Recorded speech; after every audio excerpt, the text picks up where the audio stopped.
Hello friends, good evening to all of you. Welcome to the Unacademy, India's largest learning platform. Unacademy is one of the largest and one of the experienced platform for online education. So let's crack GATE and DSC exam with this platform, with this India's largest learning platform. Okay? My name is Manish Kumar Sivare. Welcome again. I have 9 years of teaching experience, especially in thermal engineering. Last 9 years, mostly I taught RACHMT, Thermodynamics and IC Engine. Also pursuing my PhD from DTU Delhi since 2018. I am Tech from NIT Hamirpur in 2011 in Computational Fluid Dynamics and Heat Transfer. Two times I scored GATE in 2009 and in 2014. My profile ID unacademy.com/@mkshivare, and this is the app icon of Unacademy learning app. So go to your Play Store and Apple Store, जो भी Apple Store and Play Store, and download this app. Here you will get free of cost live special classes, एक दो नहीं, lots of, बहुत सारी classes are there. Okay, so you can enjoy and you can continue your preparation in higher mode. After special classes और क्या क्या आपको यहाँ पे मिलने वाला है, तो एक नज़र डालते हैं. Daily live classes are there, daily जो आपके अनअकैडमी ऐप पे डेली लाइव क्लासेस हैं, ठीक है ना. And you can also chat with your educator, and engagement इससे बेटर होता है जो आप एजुकेटर के साथ चिट चैट करते हैं, not chit chat for technical discussion या फॉर सब्जेक्ट डिस्कशन. ओके, तो यहाँ पे आपको एंगेजमेंट बेटर होगा, डाउट्स क्लियर रहते हैं, and you can also participate in poll. Second features is live test and quizzes are here free of cost. Okay, so that you can evaluate, self evaluate yourself.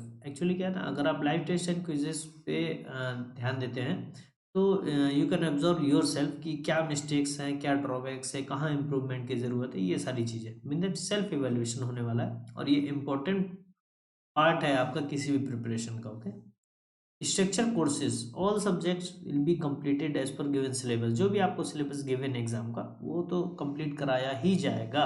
उसके अलावा जो sequence of subject हैं वो ऐसे होंगे कि पहले आपके बेसिक सब्जेक्ट होने वाले हैं, फिर आपके एडवांस, फिर एप्लीकेशन. तो ऐसे में क्या होता है ना कि सब्जेक्ट्स के कॉन्सेप्ट्स क्लियर रहते हैं ना, रटा नहीं मारना पड़ता, याद नहीं करना पड़ता, बार बार चीज़ें क्लियर रहती हैं कि इनका मीनिंग क्या है, ठीक है ना, और इनका पर्पस क्या है, ये सारी चीज़ें क्लियर. ओके, नाउ उसके बाद आते हैं unlimited access on a single subscription. On a single subscription you can access unlimited live video. Yes, unlimited live video. That doesn't matter कि आपने एक थर्मोडायनेमिक्स का, एचएमटी का, या आरएसी का, या फ्लूइड का, किसी का भी एक सब्जेक्ट आपने एक एजुकेटर से पढ़ा हुआ है तो आप दूसरे का अटेंड नहीं कर सकते. You can go anywhere, you can watch any number of time, and you can see at any time. कोई कांस्टेंट नहीं है. सो इतनी सारे फीचर्स हैं. तो यहाँ पे देखो आपको प्लानिंग मिल गया था, यहाँ पे आपका सेल्फ इवेल्युएशन. इन दोनों का इंपॉर्टेंट रोल बहुत ज़्यादा है किसी भी प्रिपरेशन में, किसी भी एग्जाम के प्रिपरेशन में. और जब हम बात करते हैं गेट और ईएससी की तो इसका वैल्यू बढ़ जाता है. हाँ, ये आपके सब्सक्रिप्शन प्राइस है. सब्सक्रिप्शन प्राइस में बात करते हैं तो आपका अनअकैडमी के प्लेटफॉर्म पे दो कैटेगरी है सब्सक्रिप्शन की. First one is plus and second one is iconic. अगर प्लस कैटेगरी की बात करते हैं तो यहाँ पे इतने आपके नंबर ऑफ, मतलब 1 month subscription, 3 month, 6 month, 12 month, 18 month and 24 month subscription है. तो कई सारे आपके पास ऑप्शन है, और जो इनका फी स्ट्रक्चर है वो ये आपका है जैसा कि यहाँ रिप्रेजेंट हो रहा है. ओके, तो 44,000 जैसे कि लिखा हुआ है, 44,000 फॉर 24 मंथ. ये जो 44,000 है इसमें सब कुछ इंक्लूड है, मतलब इसके बाद आपसे कुछ भी नहीं लिया जाएगा, इवन टैक्स भी नहीं है ना. टैक्स भी इंक्लूड है इसमें, क्विज के इसी में सब कुछ, क्विज वगैरह, पीडीएफ, डाउनलोडेड वीडियो, सब कुछ इसी में इंक्लूडेड है. Okay, downloaded PDF. Okay, sorry. तो ये आपका फी स्ट्रक्चर है. अगर आपने कोड यूज किया हुआ है, promo code, so that you will get 10% of discount. So code is this MANESH. if you have, अगर आपने ये कोड यूज किया हुआ है, ठीक है ना, तो आपको क्या मिलेगा, 10% का डिस्काउंट मिलेगा. किस किस सब्सक्रिप्शन में, कोई सा भी आप सब्सक्रिप्शन ले लें आपको 10% का डिस्काउंट मिलेगा ही मिलेगा. ओके, तो इतने सारे आपके पास ऑप्शन है, और डिस्काउंट के बाद प्राइस ये है, इस पे और मत डिस्काउंट मांगने लगना है ना. ये आपका डिस्काउंटेड प्राइस है. ये जैसा कि आप यहाँ देख रहे हैं, ये जो प्राइसेस है इसमें आपके टैक्सेस ऑलरेडी इंक्लूडेड है। क्लियर है ना? अब आते हैं आइकॉनिक कैटेगरी। आइकॉनिक कैटेगरी में आपके पास दो सब्सक्रिप्शन ऑप्शन है। एक है आपका 12 मंथ सब्सक्रिप्शन मतलब 1 साल का, और दूसरा है 24 मंथ मतलब 2 साल का। 1 ईयर सब्सक्रिप्शन की फीस है 45,000 एंड 2 ईयर की फीस है 60,000। यहाँ पे भी आपको डिस्काउंट मिलेगा, कितना? 10% का डिस्काउंट मिलेगा अगर आपने कोड यूज किया हुआ है MANEESH। क्लियर है? अगर आपने ये कोड यूज किया हुआ है so that you will get 10% of discount, sorry, and after discount fees will be. Now what is the difference between plus and iconic? जैसे कि आप देख रहे हैं यहाँ पे, तो डिफरेंस पता होना ज़रूरी है। तो जैसे कि आपका प्लस कैटेगरी में है तो आपका ये आपके फीचर्स हैं, ठीक है ना? प्लस कैटेगरी में India's best educators, interactive live classes, structure courses, PDF and live test and quizzes. तो इतने आपके पास ऑप्शन है किसमें? प्लस कैटेगरी में। इकोनॉमिक कैटेगरी में देखो, इंडियाज बेस्ट एजुकेटर्स तो है ही, इंटरेक्टिव लाइव क्लासेस भी है, structure course, PDF and live test, मतलब वो सारे फीचर्स आपको मिल गए किस जो आपको प्लस कैटेगरी में मिले थे। उसके बाद कुछ one of the best features जो एडिशनल है, क्या है?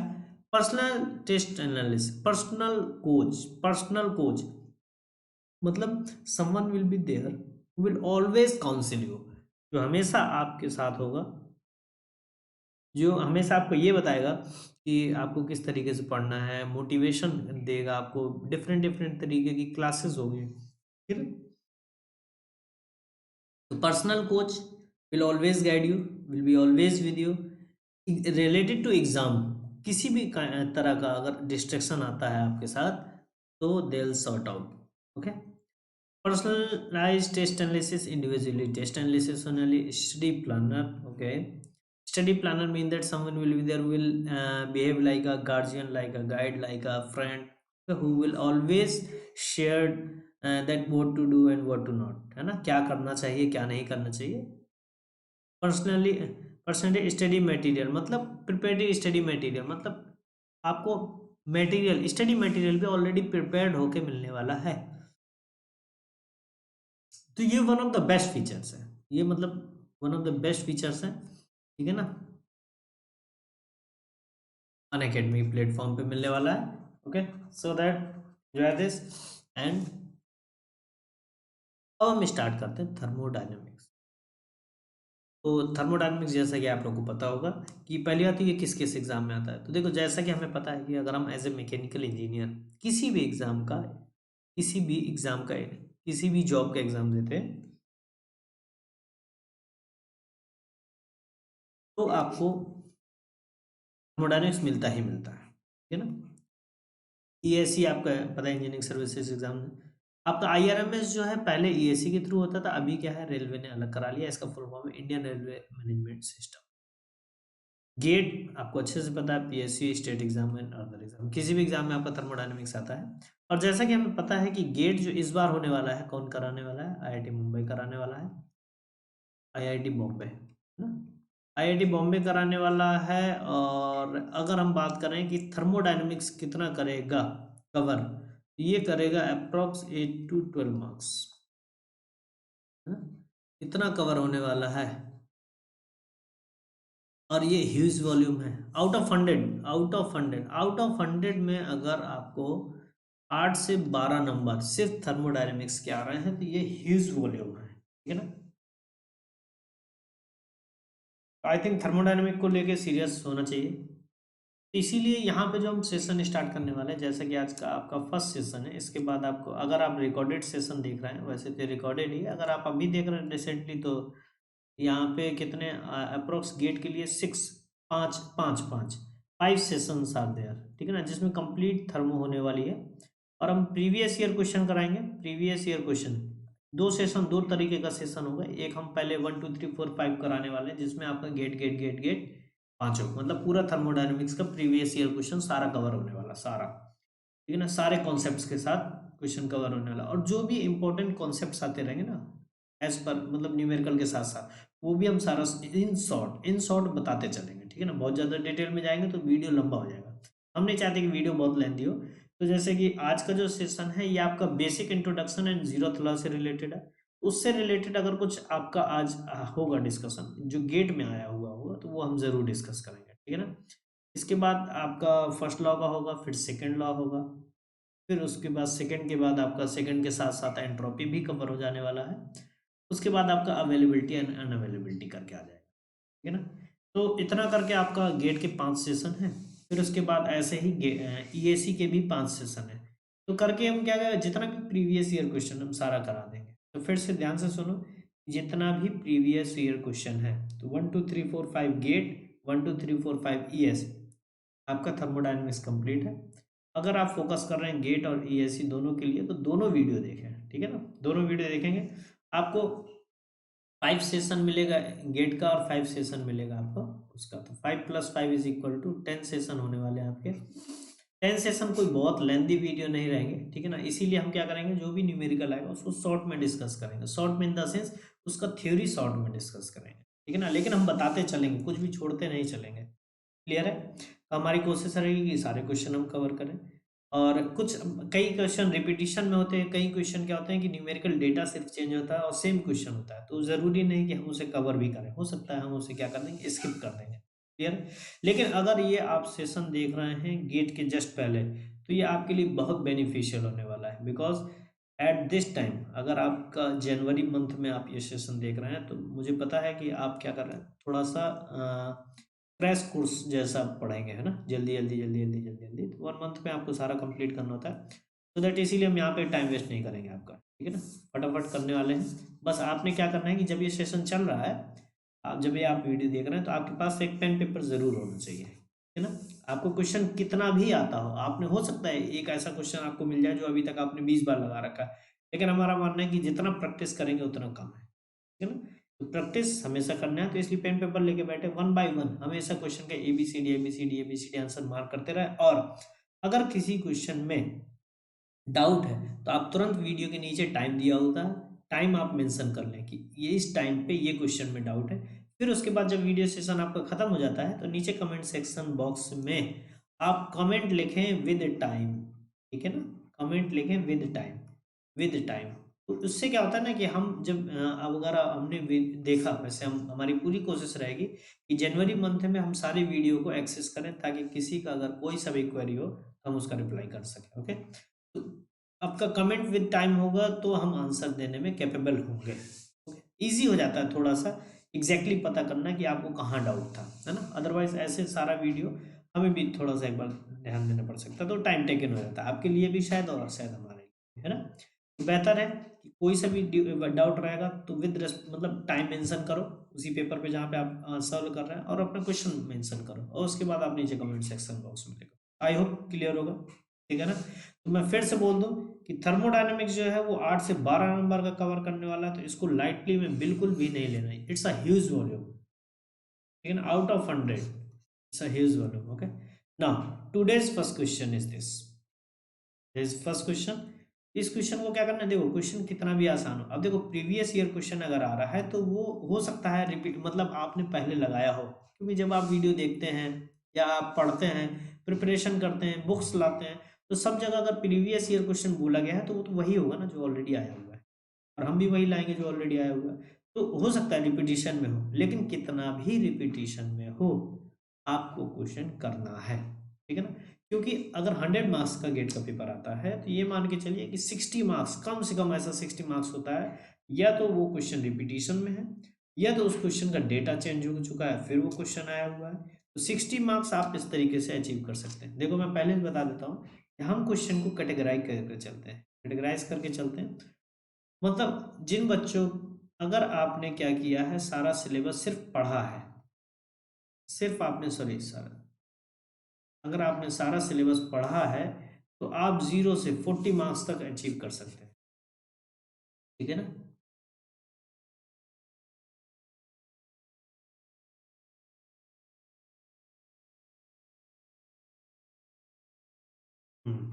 अच्छे से लिखेंगे, है ना।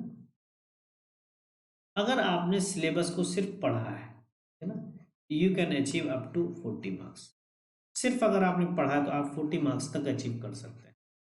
अगर आपने क्या किया, प्रैक्टिस बेहतर की हुई है, प्रैक्टिस ज़रूरी है, ठीक है ना, इसीलिए हम बार बार कहते हैं प्रैक्टिस अगर आपने बेहतर की हुई है तो आप ला सकते हैं अप टू 70 मार्क्स, 70 मार्क्स तक आप आ सकते हैं अगर आपने प्रैक्टिस की, ठीक है ना। उसके बाद अगर आपने एक्स्ट्रा ऑर्डिनरी क्वेश्चन किए हुए हैं, जैसे हम बोलते हैं बैरियर क्वेश्चन, है ना, अगर आपने बैरियर क्वेश्चन भी लगाए हुए हैं तो आप जा सकते हैं कहाँ तक, अप टू 90 मार्क्स। ये आपकी चॉइस है, आपने कितना समय दिया हुआ है, ठीक है ना, ये आपकी चॉइस है। तो यहाँ पे हम तीन कैटेगरी में बोलते हैं, study, practice and barrier question, ठीक है ना। तो यहाँ पे आ जाते हैं, अब फ्रिक्शनलेस पिस्टन सिलेंडर, देखो इन्होंने फ्रिक्शनलेस बोल दिया है, piston cylinder device contain a gas initially P1 initial pressure P1 is equal to 0.8 mega pascal. हम हर बार डायग्राम नहीं बनाते हैं, ठीक है ना, डायग्राम बनाने से क्या होता है, समय लगता है, बाकी आप इनिशियल 1 का मतलब इनिशियल, 2 का मतलब नेक्स्ट, ओके, 3 का मतलब नेक्स्ट टू नेक्स्ट, ऐसे करके चलते हैं। और एक चीज़ और, हम कंफ्यूजन ना हो, हमारा गलत ना हो बीच में, इसलिए हम हमेशा एक फिक्स कर लिया हमने कि हम हर क्वेश्चन MKS में करेंगे, ठीक है ना। या वैसे तो हमारा नाम भी है, लेकिन MKS, MKS मतलब यूनिट्स, मीटर, किलोग्राम, सेकेंड, ठीक है ना। के को आप केल्विन मत समझना। It expand quasi statically at constant temperature to final volume, इन्होंने बोला टेम्परेचर कांस्टेंट और V2 इज इक्वल टू बोला 0.030 मीटर क्यूब। वर्क डन इन्होंने बोला हुआ है, पहले तो आइसोथर्मल प्रोसेस है, तो हम इससे रिलेटेड दो इंपॉर्टेंट पॉइंट्स बताएंगे। पहला इंपॉर्टेंट पॉइंट, आइसोथर्मल प्रोसेस में for isothermal isothermal process, first point की जो आपका आइसोथर्मल प्रोसेस में जो आपका हीट इंटरेक्शन होता है 1-2 प्रोसेस में, वही आपका वर्क इंटरेक्शन होता है। क्लियर है, ये आपका फर्स्ट लॉ थर्मोडायनेमिक्स से आ जाएगा, आप चाहेंगे तो Q is equal to delta U plus W. Delta U क्या होता है, U is the internal energy which is the function of temperature only, और टेम्परेचर कांस्टेंट है तो change in internal energy zero, तो ये हमेशा रहेगा। क्लियर है। सेकंड इंपॉर्टेंट पॉइंट होता है कि for open system VdP is equal to for close system PdV, इसकी वैल्यू दोनों के लिए सेम होती है, मैग्नीट्यूड की बात कर रहे हैं, दोनों के लिए सेम होती है। तो ये कब, जब आइसोथर्मल प्रोसेस है, और इस तरीके से क्वेश्चन आपका गेट में आ चुका है। क्लियर है, हो सकता है अभी आज ही डिस्कस हो जाए। ओके, तो आपके ये दो इंपॉर्टेंट पॉइंट आ गए, और इसकी वैल्यू अगर हम पूछें कितनी होती है, तो इसकी वैल्यू जो होती है वो W इज इक्वल टू क्या होती है, आइसोथर्मल प्रोसेस है, remember this point, isothermal process है, तो ये होती है P1 V1 minus P2 V2 upon gamma -1। Clear है, यहाँ पे आपकी गामा की वैल्यू 1.4 है, क्यों, क्योंकि आपका, अब ये भी इंपॉर्टेंट पॉइंट है, बता देते हैं, जो गामा की वैल्यू होती है, जो गामा की वैल्यू होती है 1.667, गामा की वैल्यू 1.4, गामा की वैल्यू 1.3, और ये किसके किसके लिए होती है, ये देखो ये ऐसे ही करेंगे, इन शॉर्ट में हम फटाफट बताते चलेंगे। ये आपकी होती है मोनो एटॉमिक गैस के लिए, मोनो एटॉमिक गैस के लिए, ठीक है ना, मोनो एटॉमिक गैस के लिए। ये आपकी होती है डाई एटॉमिक, जो आपका हम मान के चलते हैं किसको, एयर को, तो इसीलिए हम हमेशा डाई एटॉमिक के लिए वैल्यू लेते हैं। और ये आपकी होती है poly atomic, poly atomic. Clear है, ये इससे भी आपका क्वेश्चन आता है, तो अगर आपको ये पॉइंट नहीं पता है तो ज़रूर पता होना चाहिए, इसलिए हमने लिख दिया है, just have a look at here. Okay, I hope 2-3 point आपके इंपॉर्टेंट क्लियर हो गए, ठीक है ना। इससे रिलेटेड क्वेश्चन आता है, कॉन्सेप्चुअली तो आता ही आता है, अगर आपने ES का एग्जाम देना, देखो क्वेश्चन अगर आप प्रीवियस ईयर क्वेश्चन ले रहे हो, मेरा मानना है कि यहाँ पे परेशान होने की जरूरत नहीं है, मतलब परेशान कुछ बच्चे कहते हैं जल्दी जल्दी जल्दी जल्दी करते हैं ना, जल्दी नहीं करना बेटा, जल्दी एग्जाम में करना आपने। अब यहाँ पे हमें क्या करना, आइसोथर्मल प्रोसेस था, P1 दिया हुआ है, V1 V2 दिया हुआ है, P1 दिया हुआ है, P2 नहीं दिया हुआ है, क्या नहीं दिया हुआ, P2 नहीं दिया हुआ है, ठीक है। P2 नहीं दिया हुआ है तो आइसोथर्मल प्रोसेस है, P2 नहीं आ जाएगा, P2 आ जाएगा यहाँ से। अब आपको क्वेश्चन करना नहीं है, देखो मतलब अब आपने ही क्वेश्चन करना है, हम तो यहाँ पे सिर्फ आंसर बता दिए, कॉन्सेप्ट बता दिए। यहाँ से आपका, यहाँ से हम क्या करेंगे, P1 V1 is equal to P2 V2। Isothermal, अच्छा आइसोथर्मल प्रोसेस था, आइसोथर्मल प्रोसेस है, ये आपका एडियाबैटिक का फॉर्मूला लगा हुआ है। Okay okay okay okay okay okay okay okay, ये यहाँ पे आ जाओ, ये आपका ये नहीं होगा, एडियाबैटिक का फार्मूला लग गया ये तो। यहाँ पे आपका हो जाएगा P1 V1 ln P2 over P1, या आप इसी को बोल सकते हैं P1 V1 ln V2 over V1, ऐसा करके, ठीक है ना। तो बस इसको सॉल्व करना है। यहाँ से आपका P1 V1 is equal to P2 V2 दोनों बराबर है। यहाँ से W इज इक्वल टू क्या आ जाएगा, वो आ जाएगा आपका P1 V1 ln V2 over V1, P1 over P2। इसका आंसर कितना आ जाएगा, आप सॉल्व करो। P1 कितना है, 0.8, मतलब आपको किलो पास्कल में करना है, 10⁻³ इंटू वॉल्यूम आपको कितना है V1 0.015 मीटर क्यूब है, बहुत ठीक है।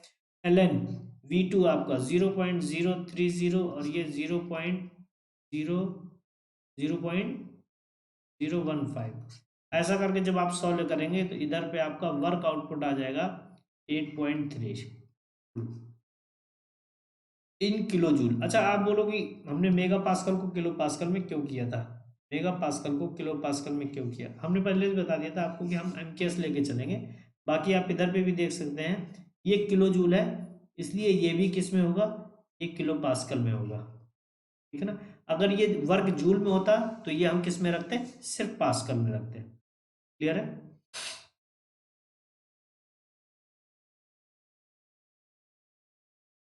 आई होप क्लियर होगा, ठीक है ना। तो यहाँ पे आपका ये इंपॉर्टेंट था जो हमने बता दिया कुछ कुछ, ठीक है ना। ये आपका इम्पोर्टेंट पॉइंट है, दो दो पॉइंट, और ये आपका मोस्ट इम्पोर्टेंट है, मोस्ट इम्पोर्टेंट, ठीक है। जो इम्पोर्टेंट पॉइंट होगा हम ऐसे बीच बीच में बता चलेंगे, लेकिन कैलकुलेटर आपको यूज़ करना है, अगर पेन पेपर लेके बैठे हैं तो आपने करना है, ठीक है ना, प्रैक्टिस आपकी होनी चाहिए। यहाँ पे आपका जो आंसर है वो क्या है, A part is the correct.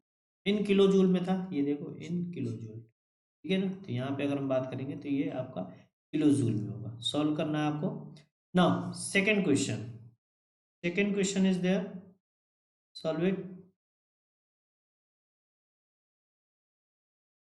an insulated rigid container vessel, an insulated rigid vessel, remember this thing कि यहाँ पे आपके तीन तरीके के वेसल होते हैं, एक आपका होता है ओपन, एक आपका होता है क्लोज, एक आपका होता है आइसोलेटेड। ये आपके सिस्टम होते हैं, थर्मोडायनेमिक सिस्टम जिसे कहते हैं। और अगर पता है तो बहुत अच्छी बात है, नहीं पता तो देखो आप कि जो आपका ओपन सिस्टम होता है इसमें मास और हीट दोनों ट्रांसफर हो सकता है। जब क्लोज सिस्टम होता है उसमें सिर्फ हीट ट्रांसफर होगा, मास नहीं होगा। जो आइसोलेटेड होता है उसमें आपका ना मास होगा ना हीट ट्रांसफर होगा। इंसुलेटेड रिजिड कंटेनर, इन्होंने इंसुलेटेड बोला है तो हमें कंसीडर करना पड़ेगा एज अ इंसुलेटेड, मतलब एज अ आइसोलेटेड सिस्टम। तो आइसोलेटेड सिस्टम जो होता है उसे हम बोलते हैं इंसुलेटेड, इंसुलेटेड रिजिड, ठीक है ना। यहाँ पे आपका आइसोलेटेड सिस्टम हो गया।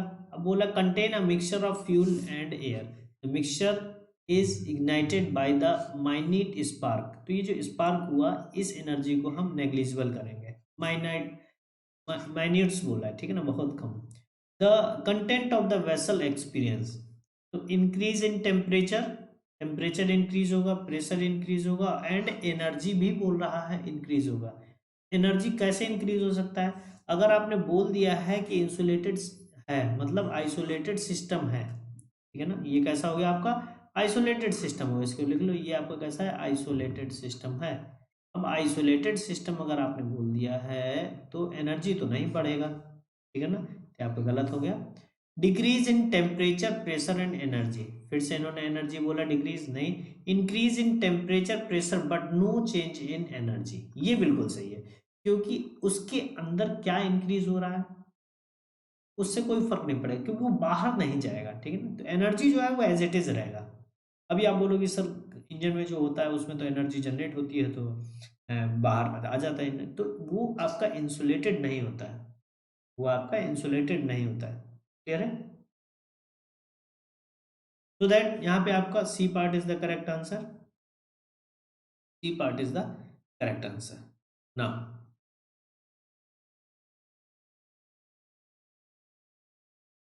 नेक्स्ट क्वेश्चन इज दिस, ये आपका कॉन्सेप्चुअल क्वेश्चन है।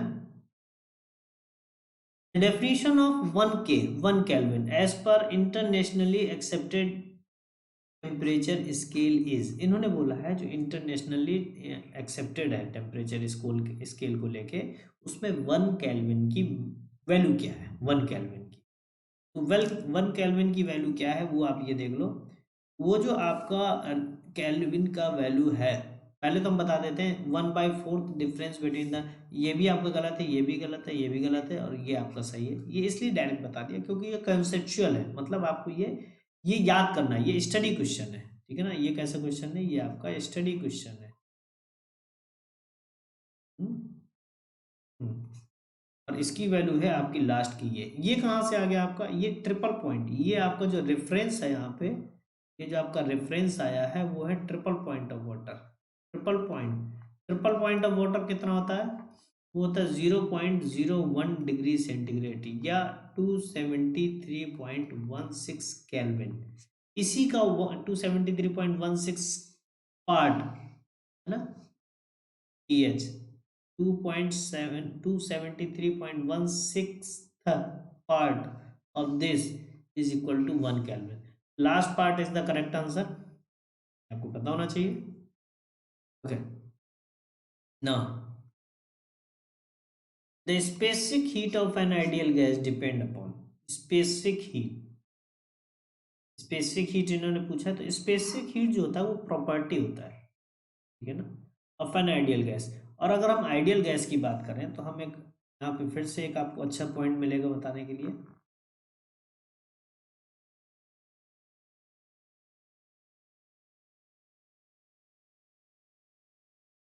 हम्म, ये आपका हमने बनाया है सीपी वर्टिकल में, सीवी और गामा, यहाँ पे बनाया है सीपी सीवी और गामा। ये आपका है टेम्परेचर और ये भी है आपका टेम्परेचर। क्लियर है? यहाँ पे इंपॉर्टेंट पॉइंट ये है कि हमने एक को लिया है आइडियल गैस और एक को लिया रियल गैस। और ये आपको डायग्राम याद होना चाहिए, अगर भूल जाएगा तो गड़बड़ हो जाएगी, और याद रहेगा तो इससे क्वेश्चन आने के चांसेस बहुत ज़्यादा है, ठीक है ना। आइडियल गैस में आप बोलते हो कि जो सीपी होता है वो कांस्टेंट रहता है इंटायर द टेम्परेचर, ठीक है ना। टेम्परेचर ये क्वेश्चन अलग है, ये नीचे अलग है। हम ये बता रहे हैं कि विद रिस्पेक्ट टू टेम्परेचर क्या होता है, और ये सीवी भी क्या रहता है, कांस्टेंट रहता है विद रिस्पेक्ट टू टेम्परेचर। और गामा भी क्या रहता है, constant with respect to temperature. Clear है?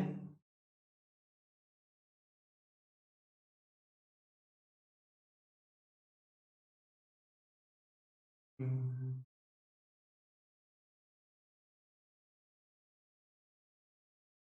एक चीज इंपॉर्टेंट है इसमें, अगर हम बोलेंगे कि आपका किसके लिए, इसके लिए रियल गैस के लिए, रियल गैस के लिए आप देखते हैं कि जो सीपी होता है वो हमेशा क्या करता है, इंक्रीज करता है। पीवी हमेशा क्या करता है, इंक्रीज करता है। और गामा हमेशा क्या करता है, डिक्रीज करता है। ये आपका रियल गैस के लिए विद रेस्पेक्ट टू टेम्परेचर। अगर आपसे कभी इंटरव्यू में बोल दिया गया बनाने के लिए, तो रिमेंबर दिस पॉइंट कि आप एक चीज का हमेशा ध्यान रखेंगे, और वो है आपका पॉइंट, इन दोनों के बीच का डिफरेंस, हाँ सीपी सीवी, इन दोनों के बीच का डिफरेंस, ये देखो क्या है, सीपी है, ये सीवी है, ये गामा है, ये सीपी सीवी गामा, इन दोनों के बीच का डिफरेंस हमेशा कांस्टेंट रहेगा। क्यों? क्योंकि ये डिफरेंस आपका आर होता है, ठीक है ना। CP minus CV is equal to R होता है, ये हमेशा कांस्टेंट रहेगा। तो अगर आप जल्दीबाजी में ऐसा डायग्राम बना दोगे ना, ऐसा एक ऐसा फिर दूसरा ऐसा फिर तीसरा ऐसा, वो आपके मार्क्स काट लेगा। क्योंकि इसी को कहते हैं आपका वे ऑफ लर्निंग। इसी को कहते हैं वे ऑफ लर्निंग। आपने पढ़ा तो है, लेकिन किस तरीके से पढ़ा है ये ऑलवेज मैटर करता है ना। तो ये आपका एक अलग पॉइंट था जो जो आपके पॉइंट ऑफ व्यू से इम्पोर्टेंट था, इसलिए हमने इसको बता दिया, है ना। क्योंकि जब जब जो जो याद आ जाए बताते चलना है, आप भी कॉपी में मार्क्स करते चले। And one again same point कि आपको किसी को कोई कंफ्यूजन रह जाता है तो आप समय के साथ नोट डाउन करें और इसी वीडियो के नीचे कमेंट सेक्शन बॉक्स में मेंशन करें। ओके, नाउ अब इस क्वेश्चन पे आते हैं जो ऊपर लिखा है। इन्होंने बोला है specific heat of an ideal gas depend upon, temperature पे डिपेंड करता है। तो आइडियल गैस है, इसकी स्पेसिफिक हीट हमने बताया टेम्परेचर पे डिपेंड नहीं करता, तो टेम्परेचर पे डिपेंड नहीं करता, प्रेशर पे भी डिपेंड नहीं करता, वॉल्यूम पे भी डिपेंड नहीं करता। ये डिपेंड करता है आपका specific molecular weight and structure पे, ठीक है ना। क्योंकि ये आपका प्रॉपर्टी ऑफ द सब्सटेंस है, ठीक है ना, प्रॉपर्टी ऑफ द सब्सटेंस है, ठीक है ना। तो ये प्रेशर टेम्परेचर इन सब पे डिपेंड नहीं करता, सॉरी। तो आपने बोला sorry, last part is the correct answer, क्योंकि यहाँ पे आइडियल लिखा था। अगर आइडियल नहीं लिखा होता, रियल गैस लिखा होता, तो ये ABCD सब सही हो जाता, ठीक है ना। Now next question is this, an isolated thermodynamic, isolated बोल चुके हैं, thermodynamic system execute a process, choose the correct statements from the following. इन्होंने बोला है कि इनमें से कौन सा सही है आपका। तो no heat is transfer isolated system, बिल्कुल सही है। No work is transfer, work भी ट्रांसफर नहीं होता, क्योंकि आइसोलेटेड सिस्टम हमने बोल दिया, तो इसका मतलब यहाँ पे ना तो हीट ट्रांसफर होगा और ना ही वर्क ट्रांसफर होगा, ठीक है ना, कुछ भी नहीं होगा। मास तो ट्रांसफर चलो होगा ही नहीं। No mass across the boundary of the system, बिल्कुल सही, ये भी सही हो गया।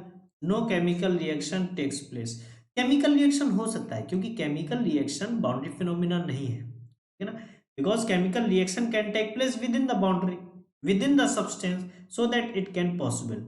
सो here ABC, three option will be correct, A, B and C। Okay, यहाँ पे आपके डायग्राम नहीं बने हैं, हम डायग्राम बना देते हैं। ये जो आपका फिगर 1 है, ये है आपका PV और ये है आपका क्लॉकवाइज साइकिल। जो फिगर 2 है, ये है आपका TS और ये है आपका clockwise cycle. And remember this point कि सबका एरिया बराबर है। हमारा इतना टैलेंट नहीं है कि हम ऐसे बराबर एरिया ड्रॉ कर सकें, बट हाँ वैसे एग्जाम में आपका सब बराबर है। तो ये आपके इस तरीके से डायग्राम आ गए TS। इन्होंने बोला है फिगर 1, फिगर 2, फिगर 3, फिगर 4, दो आपके क्लॉकवाइज हैं, दो आपके एंटी क्लॉकवाइज हैं। जैसा कि हमने बताया कि अगर हम थर्मोडायनेमिक साइकिल की बात करते हैं, according to first law, cyclic integration of DQ is equal to cyclic integration of DW, ये होता है। क्लियर है। अगर हम साइकिल की बात कर रहे हैं तो भैया PV डायग्राम का जो एरिया होता है वो W बताता है, जो TS डायग्राम का होता है वो एरिया क्या बताता है, हीट बताता है। इसका मतलब ये दोनों क्लॉकवाइज है और ये दोनों का एरिया बराबर है, तो 1 2 आंसर सही होगा। क्या 1 3 बराबर हो सकता है, नहीं, ये आपको क्लॉकवाइज है, ये एंटी क्लॉकवाइज है, इसलिए ये नहीं हो सकता। क्या 1 4 बराबर हो सकता है, नहीं, क्योंकि ये क्लॉकवाइज है, ये एंटी क्लॉकवाइज है, इसलिए नहीं हो सकता, ठीक है ना। क्या 2 3 हो सकता है, तो 2 3 भी क्लॉकवाइज है और 3 एंटी क्लॉकवाइज, ये भी नहीं हो सकता। लेकिन हाँ अगर हमें ऑप्शन होता फिगर 3 एंड 4, तो ये भी आपका आंसर सही माना जाएगा। क्यों, क्योंकि यहाँ पे दोनों एंटी क्लॉकवाइज हैं और दोनों का एरिया बराबर, एग्जाम में जो क्वेश्चन पेपर आया था उसमें था, है ना। इधर पे पता चले स्केल लेके बैठ जाओ सर आपने बराबर नहीं बनाया था, है ना। तो यहाँ पे इस तरीके से आंसर था। सो यहाँ पे last part is the correct answer. तो ये स्टेटमेंट आपको याद रखना है। ये किसके लिए था आपका, ये था आपका, और फर्स्ट लॉ थर्मोडायनेमिक्स से हमको पता था एरिया बराबर होता है। हाँ, this question, solve this question. इसमें बोला गया है रिवर्सिबल, रिवर्सिबल बोल दिया गया है। Thermodynamic cycle contain only 3 process, producing work is to constructed. इन्होंने बोला सिर्फ 3 प्रोसेस होने चाहिए जो वर्क को प्रोड्यूस करे एक ऐसी थर्मोडायनेमिक साइकिल। तो हम बोल रहे थर्मोडायनेमिक साइकिल 3 हो गए लो, ठीक है ना। और PV डायग्राम है, और अगर एरिया निकल गया है 1 2 3 4 बोल दिया हमने, PV डायग्राम है। तो वर्क प्रोड्यूस करेगा, तो इसका मतलब क्लॉकवाइज साइकिल है, क्योंकि क्लॉकवाइज साइकिल वर्क प्रोड्यूस करती है। रिमेंबर दिस पॉइंट, जो क्लॉकवाइज साइकिल होती है ये वर्क प्रोड्यूसिंग होती है, इसीलिए हम इन्हें कहते हैं पावर साइकिल। इन्हें हम क्या कहते हैं, पावर साइकिल। और इनका एप्लीकेशन होता है आपके आईसी इंजन में। जो आपकी एंटी क्लॉकवाइज साइकिल होती है इसे हम कहते हैं रेफ्रिजरेशन साइकिल, और इनका यूज होता है आपका आरएसी में, ठीक है ना। जो आपका रेफ्रिजरेटर, ऐसा तो है नहीं कि रेफ्रिजरेटर लगाया, रेफ्रिजरेटर लगाते पूरे घर में बिजली जगमगा गई, नहीं ना, बिजली का बिल आ जाता है। तो ये वर्क लेता है। वर्क प्रोड्यूसिंग का मतलब क्लॉकवाइज साइकिल फर्स्ट। अब इन्होंने बोला तीन प्रोसेस है अलग अलग, कौन कौन से देख लेते। एक इन्होंने बोला isothermal, there must be an isentropic and must the maximum and minimum cycle pressure. Third, maximum and minimum pressure cycle and the clearance volume are fixed. Fourth, polytropic process are not allowed. इन्होंने statements दिए हुए हैं। क्या क्या statement दिया हुआ है? पहला स्टेटमेंट दिया हुआ है इन्होंने, पहला स्टेटमेंट दिया हुआ है कि मस्ट बी एन आइसोथर्मल। ठीक है, एक आइसोथर्मल कर दिया आपने, वन एटलीस्ट। दूसरा दिया कम से कम एक आइसेंट्रोपिक हो। अगर हम पीवी डायग्राम की बात करें, एक आपने बोला आइसोथर्मल और एक बोला आपने आइसेंट्रोपिक। ठीक है, ये हमने दो बना दिए। The maximum and minimum cycle pressure and clearance volume are fixed. इन्होंने बोला ये maximum and minimum clearance volume जो है वो फिक्स है। चलो, ये आपने कहीं फिक्स कर दिया दोनों। Polytropic process are not allowed, polytropic process are not allowed. यहाँ पे पूछा गया है द नंबर ऑफ साइकिल्स क्या होंगे। तो देखो नंबर ऑफ साइकिल्स क्या होंगे, तो ये आपका वन टू, ये दो तो फिक्स हैं आपके, ये दो फिक्स हैं, ठीक है ना। अब रिमेंबर वन थिंग कि अगर आपने तीसरा करना है, उन्होंने क्या बोला, ओनली थ्री प्रोसेस, तीन प्रोसेस हो सकते हैं। कैसे हो सकते हैं, सिर्फ तीन प्रोसेस। तीन प्रोसेस हो सकते हैं। तो एक आपका हो गया आइसोथर्मल, दूसरा होगा आपका आइसेंट्रोपिक। ये डायग्राम भी देख लो, आइसेंट्रोपिक आइसोथर्मल, ठीक है। तो यहाँ पे अगर हम बोलें कि यहाँ पे एक प्रोसेस हमने, देखो ये आपका आइसेंट्रोपिक है तो दूसरा आइसेंट्रोपिक तो हो नहीं सकता, क्योंकि दो आइसेंट्रोपिक इंटरसेक्ट नहीं करते हैं पीवी डायग्राम में, ये हमें पता था, ठीक है ना। आइसोथर्मल, अगर आइसोथर्मल होगा तो उसका फिर से स्लोप होगा, तो वो नहीं करेगा। तो यहाँ पे क्या हो सकता है, यहाँ पे आपका हो सकता है आइसोबारिक, यहाँ पे आपका क्या हो सकता है आइसोबारिक, आइसोकोरिक। पॉलीट्रॉपिक हो नहीं सकता, पॉलीट्रॉपिक हो नहीं सकता, ठीक है ना। तीसरा प्रोसेस डालना है तो आपका यहाँ पे हो सकता है आइसोबारिक, आइसोकोरिक। तो मतलब एक बार हम बोल दें कि यहाँ पे हमने डाल दिया आइसोबारिक, एक बार बोल दिया आइसोकोरिक, ठीक है ना। तो ये आपके दो प्रोसेस इधर आ गए। अगर हम बोल दें कि टीएस डायग्राम,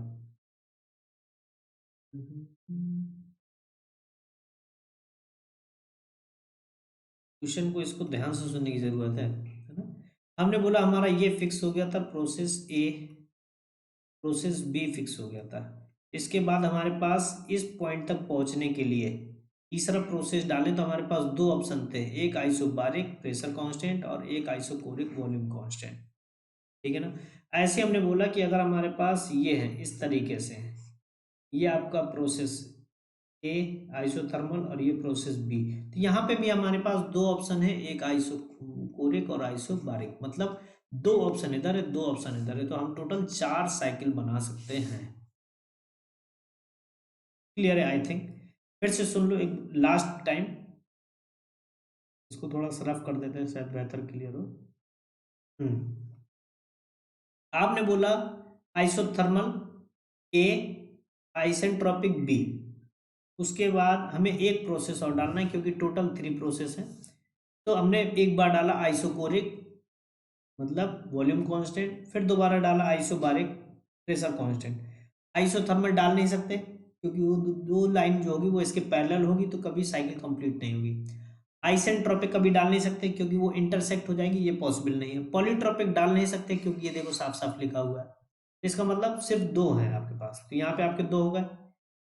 दूसरा हमने क्या किया, हमने मैक्सिमम वॉल्यूम पे इंटरसेक्शन दिखा दिया कि इसका कांस्टेंट टेम्परेचर और आइसेंट्रोपिक का, तो ए और बी हो गया। तो फिर यहाँ पे भी हमारे पास दो ऑप्शन है, प्रेशर और वॉल्यूम। तो इस तरीके से चार आपकी साइकिल बन सकती है। ये अच्छा क्वेश्चन था। ओके, यहाँ से हमको दो चीजें और पता चली। एक ये कि दो इंटर आइसेंट्रोपिक कभी आपस में क्या नहीं कर सकते, इंटरसेक्ट नहीं कर सकते, ठीक है ना। और दो आइसोथर्मल भी आपस में इंटरसेक्ट नहीं कर सकते, पैरेलल रहेंगे वो, ठीक है ना। Next question. इस क्वेश्चन में पूछा गया ABCD बताना है, मतलब कौन कौन सा सही है। तो देखो, आपका जो हीट होता है, ये क्वेश्चन शायद थोड़ा सा समझना वो था, लेकिन अगर पेशेंस के कुछ साथ क्वेश्चन पढ़ेंगे स्क्रीन को पॉज करके, तो आपको समझ में आ जाएगा। तो मेरा मानना है कि अभी क्या करो, स्क्रीन को पॉज कर दो और थोड़ा सा क्वेश्चन समझो पूरा लिखा क्या है, क्योंकि इसमें आपको कम से कम 30 सेकंड देना चाहिए क्वेश्चन पढ़ने के लिए, कम से कम एटलीस्ट 30 सेकंड, ठीक है ना, पढ़ने के लिए। तभी आप सही टिक मारोगे, ठीक है ना। स्क्रीन पॉज कर दो, जब क्वेश्चन समझ जाना, आंसर सॉल्व कर लेना, उसके बाद स्क्रीन प्ले करना, तब हम आंसर बताते हुए आपको दिखाई देंगे। Okay. Heat is when added to the system. जब हीट किसी सिस्टम पे ऐड करते हैं तो वो पॉजिटिव क्वांटिटी लेते हैं। यहाँ पे आंसर आ गया आपका ई के साथ जी।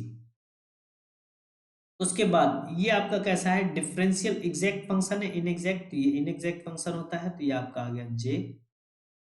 उसके बाद ये पॉइंट फंक्शन होता है कि पाथ फंक्शन होता है, तो ये पाथ फंक्शन होता है, तो आ गया के। फिर ये ट्रांजिएंट होता है, ये बाउंड्री होता है, ये आपका ट्रांजिएंट होता है, ये बाउंड्री होता है, तो ये आपका आ गया एन, बाउंड्री फंक्शन होता है। अब आ गया वर्क के साथ एफ, आपने बोला एफ। वैसे तो हम ऑप्शन देख के ही पता कर लेंगे, पहला ऑप्शन देख के ही, जे के एम। अच्छा, जे के एम, तो ये आपका गलत हो गया, ये गलत हो गया, ये ऊपर और नीचे में अभी कंपटीशन चालू है। चलो, वर्क जो होता है अगर किसी सिस्टम पे ऐड करते हैं तो नेगेटिव होता है, तो एफ के साथ एच आ गया।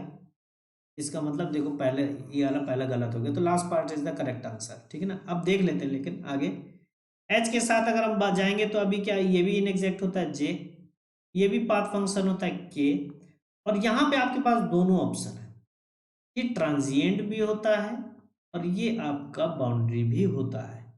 तो अब यहाँ पे ऑप्शन आपका एम दिया हुआ है, तो हम यहाँ पे एम के साथ टिक मार देंगे, एन दिया होता तो एन के साथ भी टिक मार देंगे। क्लियर है। यहाँ पे आपका last part is the correct answer. I hope play करके देखा होगा, समझ गया होगा, आप सभी का सही हुआ, ठीक है ना।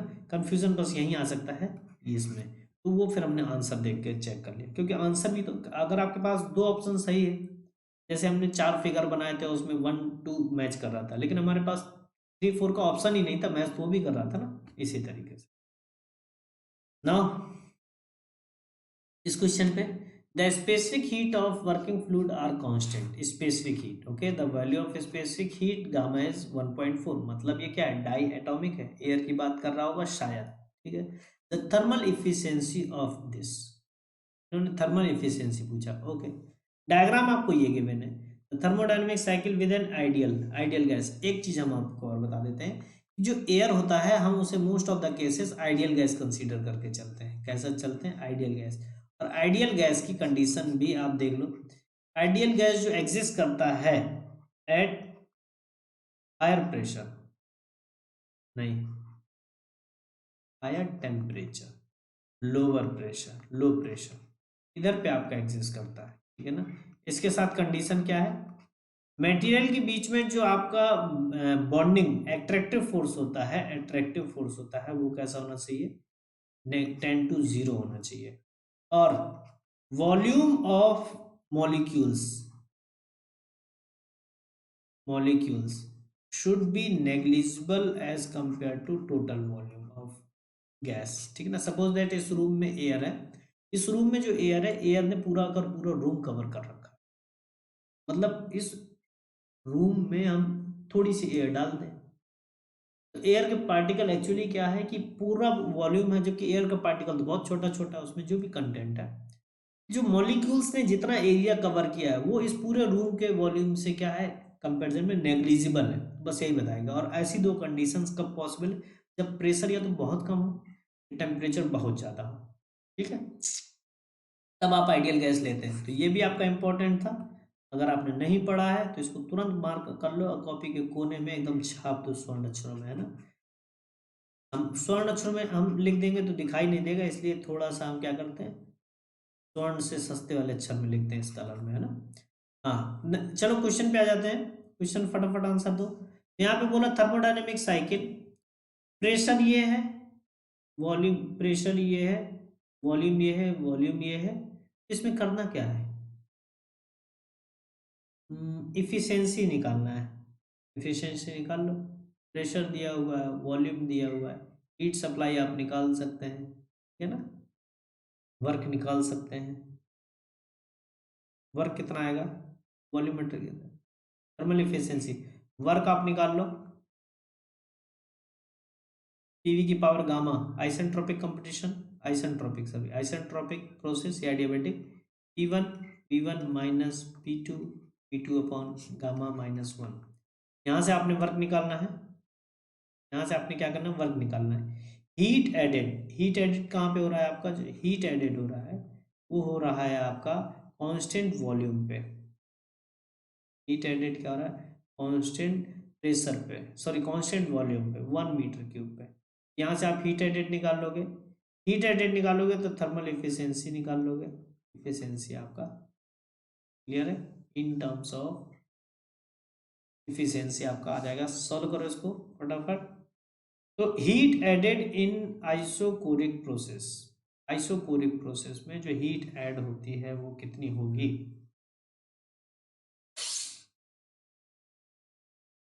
तो आपने पढ़ा होगा वर्क एंड हीट के लिए, for all process, for all process, और फॉर ऑल प्रोसेस मतलब आइसोकोरिक आइसोबारिक सबका, ठीक है ना। एंड रिमेंबर वन थिंग कि ये आपका क्लोज सिस्टम है, तो जो आपका क्यू होगा वो क्या होगा, डेल्टा यू प्लस आपका डब्लू, और डब्लू आपका जीरो हो गया तो ये आपका डेल्टा यू हो जाएगा, जैसे हम कहते हैं C V D T, C V delta T, ठीक है ना।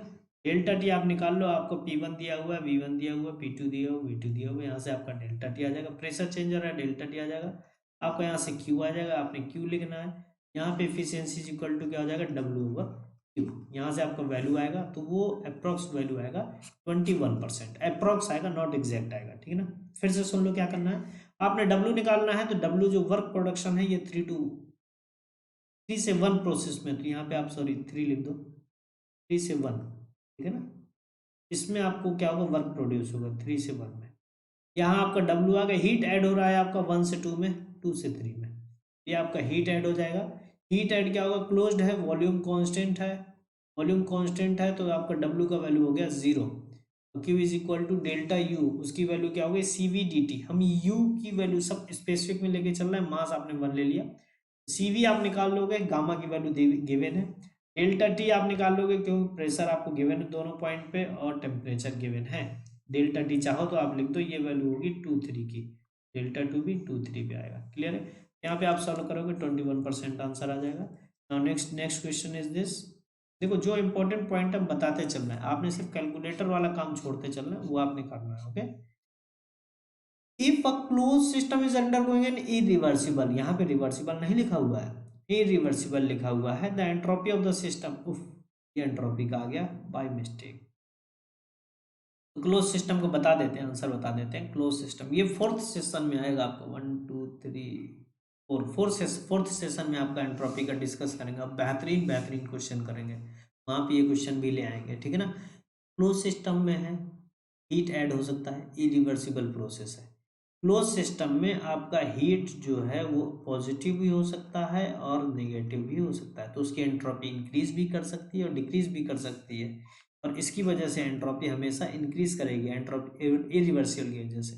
तो टोटल क्या करेगी, टोटल का हम बता नहीं सकते, तो आपका ये भी गलत, ये भी गलत, ये भी गलत, can increase decrease or remain constant, बिल्कुल सही, कुछ भी हो सकता है, C last part is the correct answer. अभी नहीं समझ में आया, एंट्रोपी के चैप्टर फोर्थ सेशन देखना, फोर्थ सेशन बेहतरीन क्वेश्चन होने वाले हैं फोर्थ सेशन में। Entropy one of the most beautiful topic है आपका थर्मोडायनेमिक्स का, और वो हमें बहुत पसंद है ना, तो वहाँ पे बेहतरीन बेहतरीन क्वेश्चन करेंगे। हीट एंड वर्क, क्या ये प्रॉपर्टी है, प्रॉपर्टी ही नहीं है तो इंटेंसिव एक्सटेंसिव की कैसी कैसी बातें कर रहे हैं, पॉइंट फंक्शन नहीं हो सकता क्योंकि प्रॉपर्टी नहीं है। Path function, yes, it's a boundary phenomena also, हमने बोला था बाउंड्री फिनोमिना भी है और ट्रांजिएंट भी है वर्क, ठीक है ना। नाउ नेक्स्ट क्वेश्चन, तो ध्यान से, असल में इस क्वेश्चन में है नहीं, कुछ भी नहीं है इस क्वेश्चन को, बस डायग्राम बनाना है बड़े प्यार से और क्वेश्चन हो जाता है करते करते, है ना, बड़े आराम से करते करते हो जाता है। A certain volume amount of an ideal gas, ideal बोलते हैं बहुत बढ़िया, is initially at pressure P1 and temperature T1, first it goes a constant pressure process 1 से 2, सो दैट, इसका ऐसे हमने पीवी डायग्राम बनाया और वन पॉइंट हमने यहाँ कहीं बीच में बना दिया, पता नहीं कहाँ चलेंगे हम, ठीक है ना। अब इन्होंने बोला प्रेशर P1 टेम्परेचर T1, ठीक है, हमने प्रेशर यहाँ पे P1 बोल दिया, लो P1 आ गया, चलो हो गया pressure P1, temperature T1, it first it undergoes a constant pressure, pressure constant रखना है, ओके, प्रोसेस 1 से 2 such temperature T2 is equal to क्या होगा कि, मतलब 1 से 2 जाना है, प्रेशर कांस्टेंट होगा तो हॉरिजॉन्टल लाइन होगी, ये इतना तो क्लियर हो गया, हॉरिजॉन्टल लाइन होनी है। अब हम 1 से लेफ्ट जाएं या 1 से राइट जाएं, रिमेंबर दिस थिंग कि टेम्परेचर कम हो रहा है, 3T1/4 हो रहा है ना, टेम्परेचर कम हो रहा है, प्रेशर कांस्टेंट है, तो हमें रिलेशन क्या पता है, PV is equal to R T, क्योंकि आइडियल गैस था, क्या था, आइडियल गैस था, तो हमें पता है PV is equal to R T होता है, आर टी स्पेसिफिक के लिए, रिमेंबर दिस थिंग। एक इंपॉर्टेंट पॉइंट और बता देते हैं आपको, ये जो P V is equal to R T है, यहाँ पे एम नहीं लिखा, इसीलिए जो वी होगा ये स्पेसिफिक वॉल्यूम होगा, ना कि आपका टोटल वॉल्यूम। यहाँ पे बहुत ज़्यादा भर भर की गलतियाँ होती हैं, ठीक है ना, ये याद रख लेना, क्योंकि हमने एम नहीं लिखा था, ठीक है। अभी इसमें दो तीन चीज़ें और बताएंगे, यहाँ पे जो आर लिखा है ना, ये क्या है, आपका आर क्या है, अभी आर छोड़ दो आप, आर को हम बताएंगे PV is equal to M R T से, यहाँ हमने आर बता दिया तो कंफ्यूज हो जाओगे, क्योंकि यहाँ पे ना एम लिखा है ना एन लिखा है, इसलिए अभी नहीं बताएंगे, ठीक है ना। तो यहाँ पे देखो PV is equal to M R T लिखा है, आपने टेम्परेचर प्रेशर कांस्टेंट कर दिया, तो वॉल्यूम बढ़ेगा तो टेम्परेचर बढ़ेगा, वॉल्यूम कम होगा तो टेम्परेचर कम होगा, यहाँ पे बोला टेम्परेचर कम है तो वॉल्यूम कम होगा, तो 1 से 2 लेफ्ट साइड जाएगा, ये आ गया 1 से 2, प्रेशर कितना है 3T1/4, ठीक है। Now then it undergoes a constant volume process, अब ये 2 से 3 जाना चाहता है और कांस्टेंट वॉल्यूम मतलब ये तो ऊपर जाएगा या नीचे जाएगा, ठीक है, such that T3 is equal to T1/T2, मतलब अभी जो T2 था वो था 0.75% ऑफ T1, अभी क्या हो गया टेम्परेचर 50%, तो टेम्परेचर तो और कम हो गया, टेम्परेचर कम होगा, PV is equal to NRT equation में देखो, वॉल्यूम कांस्टेंट, प्रेशर बढ़ाओगे तो टेम्परेचर बढ़ेगा, प्रेशर कम करोगे तो टेम्परेचर कम होगा, और इसने बोला है कि टेम्परेचर कम हो रहा है तो मतलब प्रेशर कम होगा, तो ये लाइन नीचे आएगी ऐसे, ये पॉइंट आ गया 3, ये पॉइंट आ गया आपका 3, ठीक है ना। तो इन्होंने पूछा है कि the ratio of final volume to the initial volume बता दो, ठीक है, इन्होंने क्या पूछा है V1/V3, तो जैसे हम देख रहे हैं कि V1/V3 is equal to V2 भी लिख सकते हैं, अगर हम V1/V2 हमें निकालना है तो 1 2 इक्वेशन में देखो प्रेशर कांस्टेंट है, तो यहाँ पे हम क्या लिखेंगे 1 2 इक्वेशन में V1/T1 is equal to V2/T2, clear है, तो V1/V2 इज इक्वल टू क्या हो गया T1/T2, T1/T2 ये वैल्यू क्या है, T2 की वैल्यू क्या है, Tv is equal to R T था, जैसे प्रेशर कांस्टेंट था, V/T आ गया, V1/V2 पूछा इन्होंने, क्या पूछा final volume upon initial volume पूछा, कोई बात नहीं, V1/V2 is equal to T1/T2, तो यहाँ पे वैल्यू जो आ गई वो आ गई 4/3, इन्होंने फाइनल वॉल्यूम पूछा था तो इन्होंने क्या पूछा V3/V1 पूछा, मतलब V2/V1 इज इक्वल टू 3/4, मतलब 0.75, आपका आंसर आ गया सेकेंड पार्ट।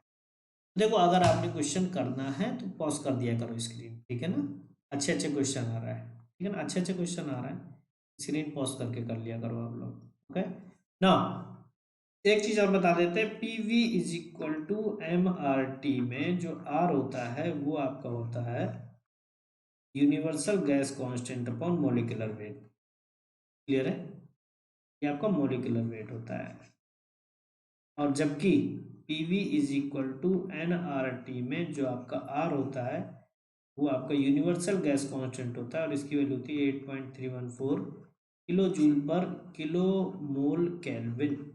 ये इंपॉर्टेंट है क्योंकि हर जगह आप ना एक ही वैल्यू मत चिपकाया करो, अलग अलग होता है आर की वैल्यू। क्लियर है? Now solve this question. Solve this question. तो ये क्वेश्चन एक्चुअली करने के लिए नहीं, ये क्वेश्चन सिर्फ समझने के लिए है। Two identical block L and M, specific heat this having mass इतना, इनिशियली 313। दोनों का टेम्परेचर, पहले टू ब्लॉक है आपका, एक आपके पास ब्लॉक है एल और दूसरा आपके पास ब्लॉक है एम।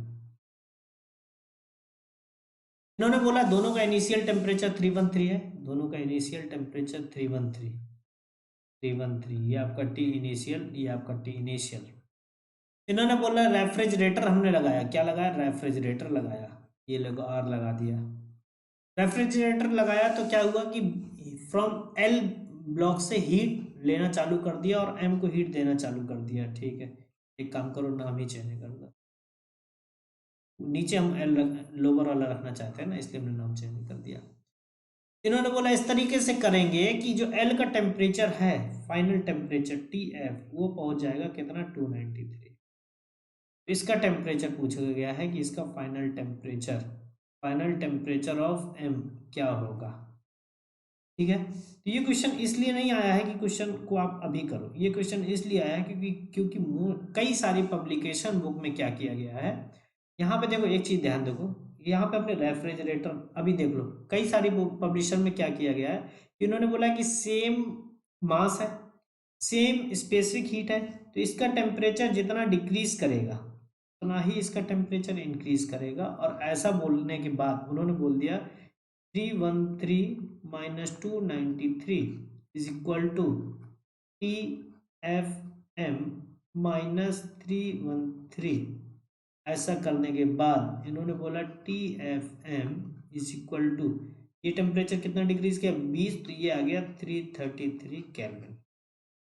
ऐसा करके इन्होंने बोल दिया आंसर। ये किसने बोला है? पब्लिशर, मतलब लॉट्स ऑफ पब्लिशर ना, कई सारे, मोस्टली पब्लिशर ने। ये समझना जरूरी है आपको, क्योंकि ऐसे क्वेश्चन अगर आपने एक बार समझ लिए ना, जब इसका सॉल्यूशन आप एक बार करोगे ना तो फिर कभी भूलता नहीं। Mostly publisher, mostly publisher solve wrong way. ठीक है ना, मोस्टली पब्लिशर ने ये इस आंसर को, इस क्वेश्चन को गलत तरीके से सॉल्व कर दिया, जबकि ऐसा कोई मेथड है ही नहीं जो इन्होंने सॉल्व किया है। तो ये आपका हो गया गलत, रॉन्ग है, ये आपका रॉन्ग है। क्योंकि ये जो आपका क्वेश्चन था, ये क्वेश्चन है आपका, this question is from entropy generation. हमने बोला था कि एंट्रोपी हमारा फेवरेट है, एंट्रोपी हम ये बेहतरीन तरीके से बताने वाले हैं आप लोग को। ठीक है ना, ये आपका एंट्रोपी जनरेशन, ये प्रिंसिपल का क्वेश्चन है। ठीक है ना, ये यहाँ होगा ही नहीं, ये यहाँ होगा ही नहीं। ठीक है ना, क्यों? अच्छा, आप ऐसे समझ सकते हैं कि क्वेश्चन गलत क्यों, क्योंकि इन्होंने बोल दिया कि हीट इधर से इज इक्वल टू इतना, ये यहाँ पे सीपी भी लगा दो, लो सीपी भी लगा दिया, ऐसा करके इन्होंने बोल दिया कि ऐसे बराबर होगा। ऐसे कैसे बराबर हो जाएगा? क्योंकि जो रेफ्रिजरेटर होता है वो वर्क के साथ वर्क करता है, तो ये वर्क कहाँ जाएगा? ये वर्क, अगर आपने रेफ्रिजरेटर लगाया है, दैट डजंट मैटर कि आपने रिवर्सिबल रेफ्रिजरेटर लगाया है, वर्क तो देना पड़ेगा ना रेफ्रिजरेटर के लिए, और वर्क दोगे तो वो जाएगा कहाँ? Because energy can not be created not be destroy according to first law of thermodynamics, it's like आत्मा, ये अमर है, ना ही इसको बनाया जा सकता है, नहीं बिगाड़ा जा सकता है। तो जब आपने डब्ल्यू दे दिया तो जाएगा कहाँ? काउंट कहाँ करोगे इसे? अगर मोस्टली पब्लिशर ने ऐसे सॉल्व किया आंसर तो ये गलत है। ठीक है ना, ये क्वेश्चन यहाँ का है ही नहीं, ये क्वेश्चन कहाँ का है आपका? एंट्रोपी जनरेशन का है। तो इस क्वेश्चन को आपको याद करने की जरूरत नहीं है, परेशान होने की जरूरत नहीं है, हमको याद रहेगा, इस क्वेश्चन को हम वहां कराएंगे। ठीक है ना, we will solve it in, किधर? इसी चैप्टर में। Okay, now come to the next question, इस पे आ जाओ। Which of the following statement is true with respect to heat and work? They are boundary phenomena, सही है। दे आर एग्जैक्ट फंक्शन, नहीं ये इनएग्जैक्ट होता है। दे आर पाथ फंक्शन, बिल्कुल सही है। तो आपका one first last first last first last, तो ये आपका आंसर सही है, ठीक है ना। ये गलत, 2 3 ओनली 3 गलत, ठीक है ना। Clear I think so. Next question.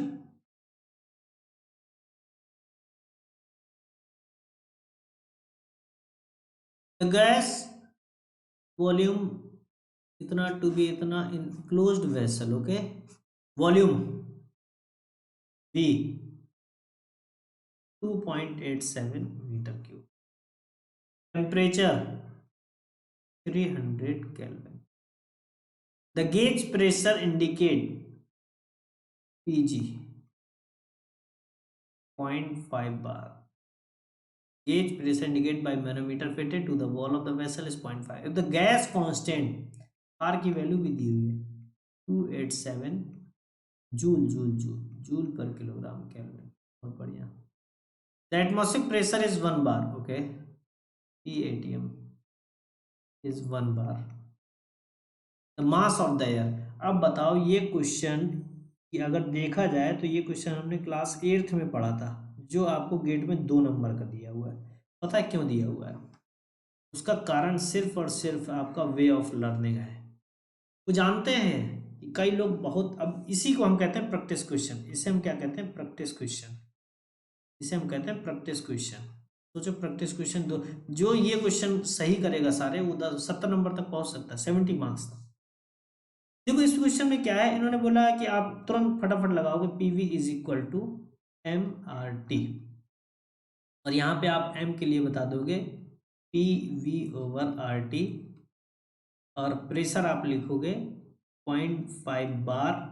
बार को किलो पास्कल में बदलना है, सॉरी यहाँ पे जूल लिखा हुआ है तो पास्कल में बदलना है, मतलब 10 की पावर 5 इंटू वॉल्यूम आपने दिया 2.87 अपॉन आर की वैल्यू दी है आपने 287 जूल में चल रहा है, मल्टीप्लाइड बाय टेम्परेचर आपने लिखना है 300, और आपने आंसर जो लिखना है वो लिखना है, इसको इससे काटा तो 100 आ गया, 100 ये कटा तो 10 की पावर 5 कटा तो ये दशमलव चला गया, ये आ गया 5/3, है ना।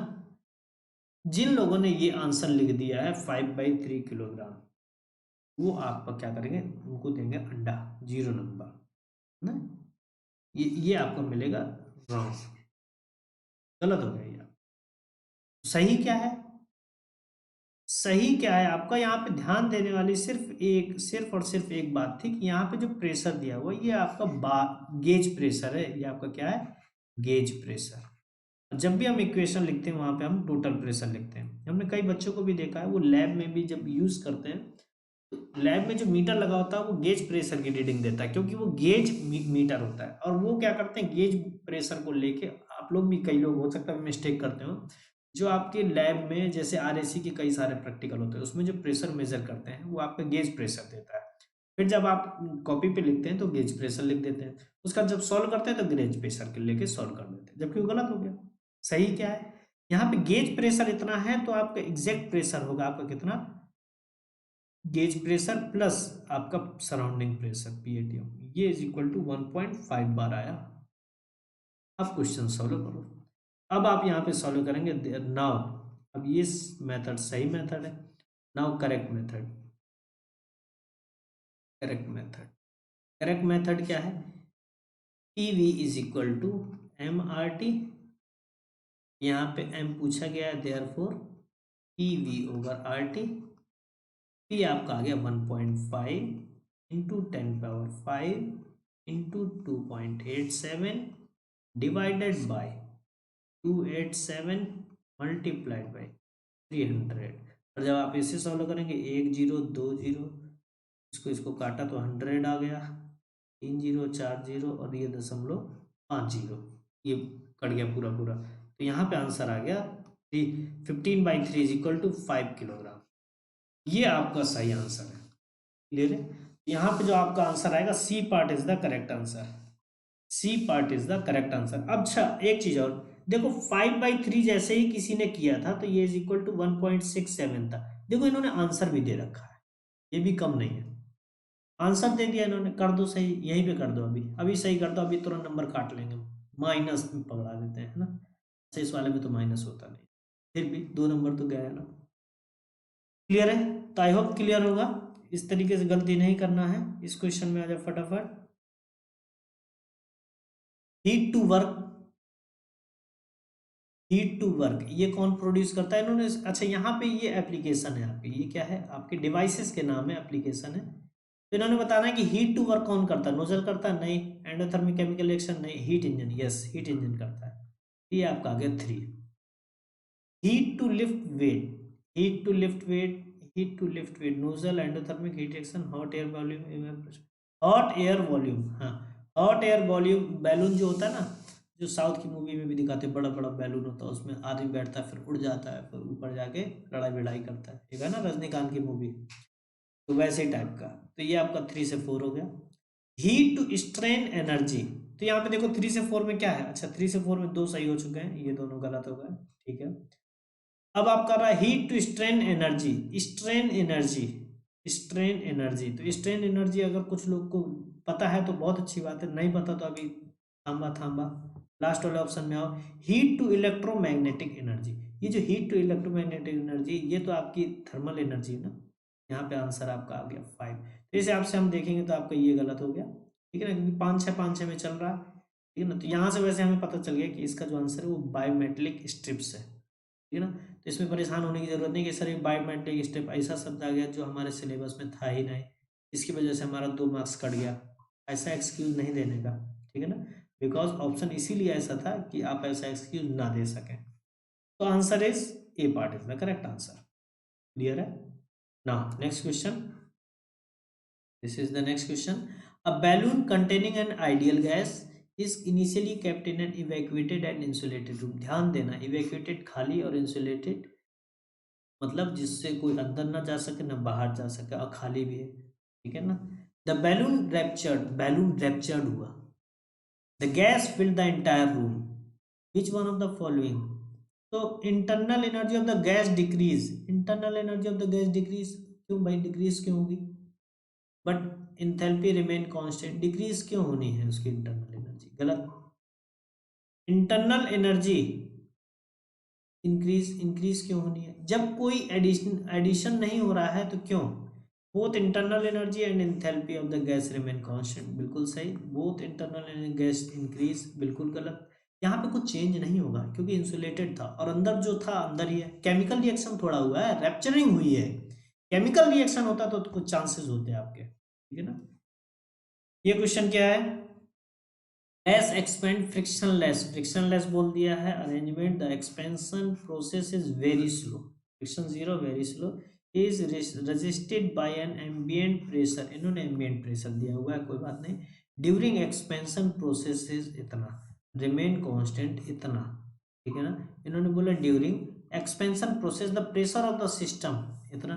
तो इन्होंने बोला कि सपोज दैट एक आपका सिस्टम है, सिस्टम के अंदर जो प्रेशर है, मतलब वो वॉल पे लग रहा है, वो सिस्टम का प्रेशर है P1, जो सराउंडिंग से बाहर से लग रहा है वो उसे अब कहते हैं P atmospheric pressure PA। The change in the volume, the change in the volume,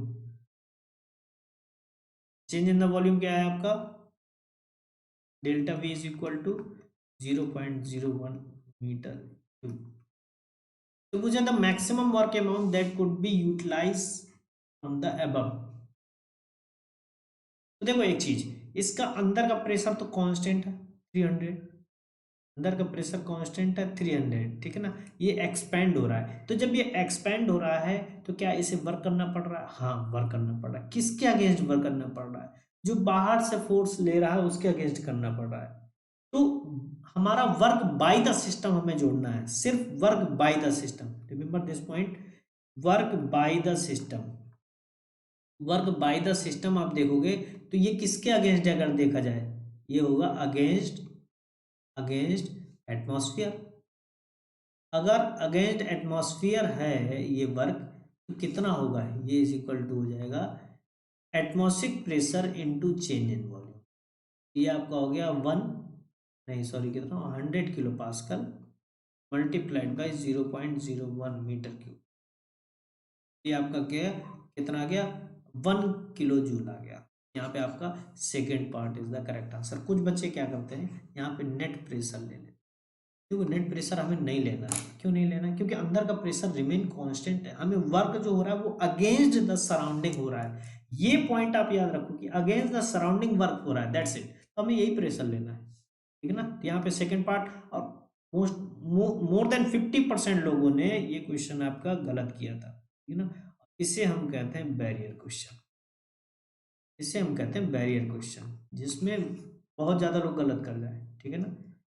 clear now? So thank you so much, thanks to watching me.